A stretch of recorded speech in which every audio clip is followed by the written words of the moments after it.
2009, Congressman Ron Paul's bill to audit the Fed had gained more than 280 sponsors in the House. But the private Fed's high-powered lobbyists were able to block a vote on the bill in the Senate. That only piqued the public's interest. I have another amendment. I have been informed that the majority plans to block consideration of this amendment, which is number 1367, regarding the transparency at the Federal Reserve. Madam President, I'd like to call up Amendment 1367. Without objection, the clerk will report. The Senator from South Carolina, Mr. DeMint, proposes an amendment number 1367. Senator from Nebraska. I make a point of order against the DeMint amendment that it's legislation on appropriations. Madam President, The point of order is well taken. The amendment, I regret the the objection. amendment falls. The people began asking themselves, why couldn't there be an audit of the Federal Reserve? The Fed has never once been audited. In the whole period of time, in the almost 90 some odd years that the Fed has been around, the most powerful agency and independent agency, it has never once been audited. This is an absolute crime against the freedoms of this country. Do you think it would cause problems for the Fed or for the economy if that legislation was to pass? My concern about the legislation is that if the GAO is auditing not only the operational aspects of our programs and the details of the programs, but is making judgments about our policy decisions, that would effectively be a takeover of monetary policy by the Congress.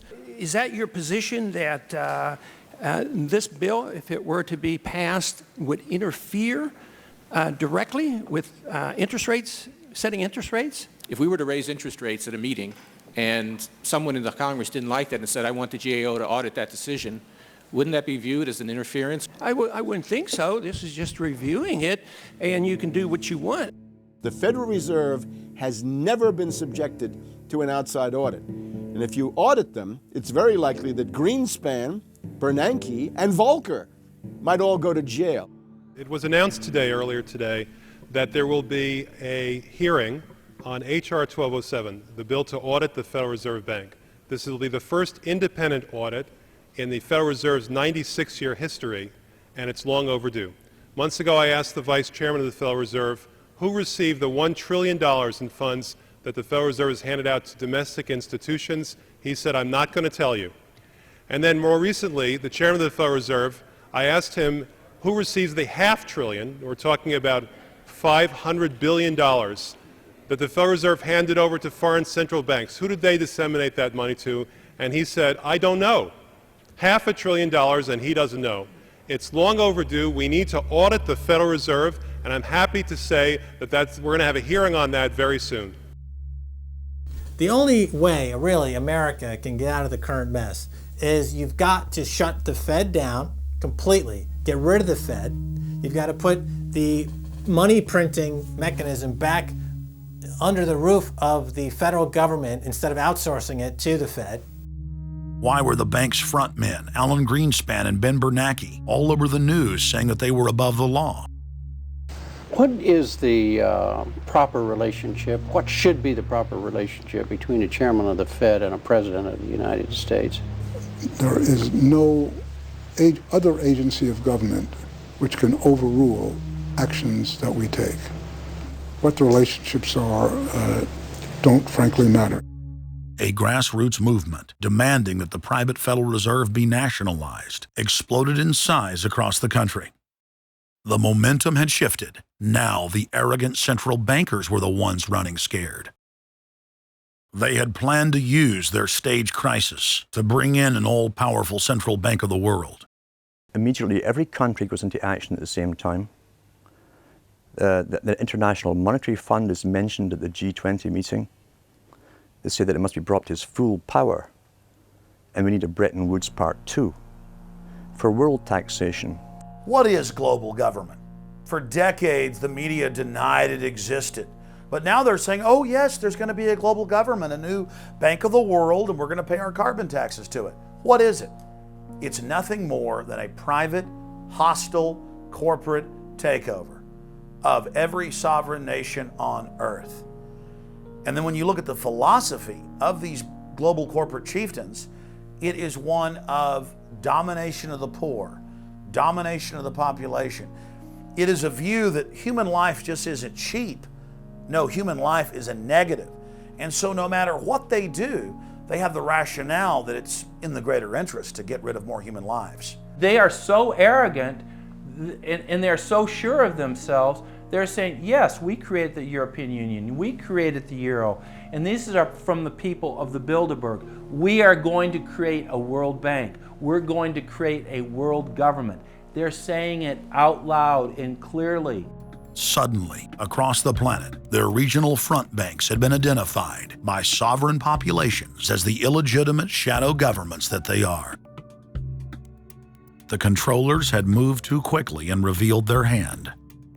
Populations around the globe were seeing through the establishment's facade, past the puppet governments, and to the global architects that were pulling their strings.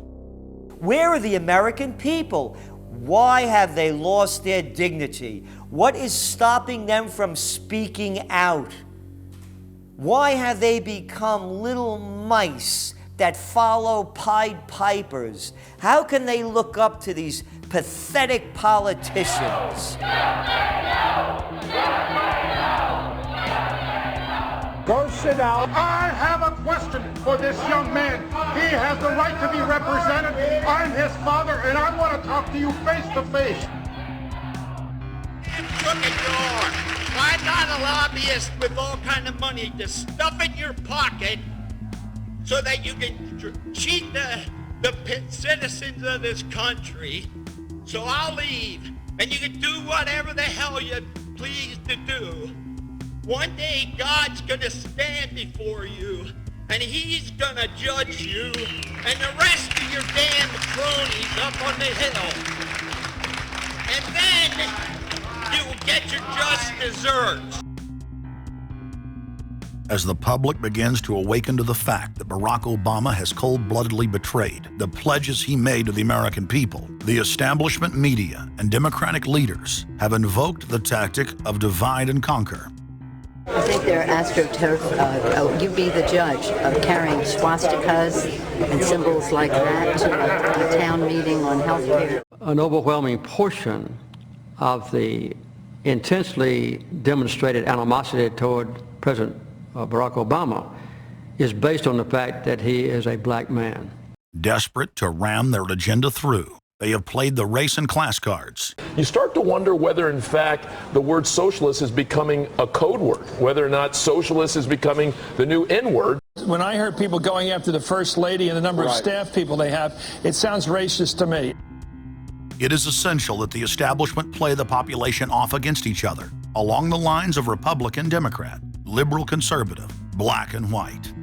As long as the people are fighting with each other, they can never get together and remove the corporate dictatorship that has criminally seized power through the national security state.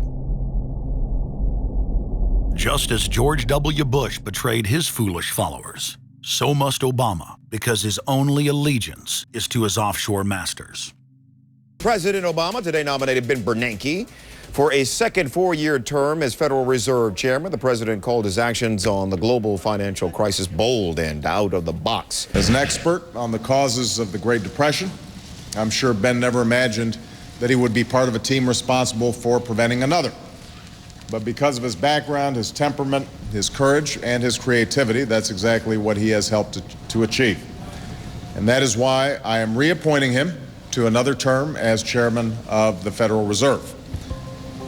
So Obama has made it quite clear by his actions, never mind his words, his actions, as to who owns him, who he works for, and who he serves. And it's not the American people. It is so obvious to anyone paying attention that the President of the United States is not the real person in control. Whether it is Gerald Ford or Jimmy Carter or Ronald Reagan or Clinton or Bush, Obama is no different. And to think that he is an independent figure is just crazy. And as Franklin Delano Roosevelt said, presidents are selected, they are not elected. Obama pledged that he would end NAFTA and GATT, and has since fought to expand both of them. Obama promised that he would have the most transparent administration ever.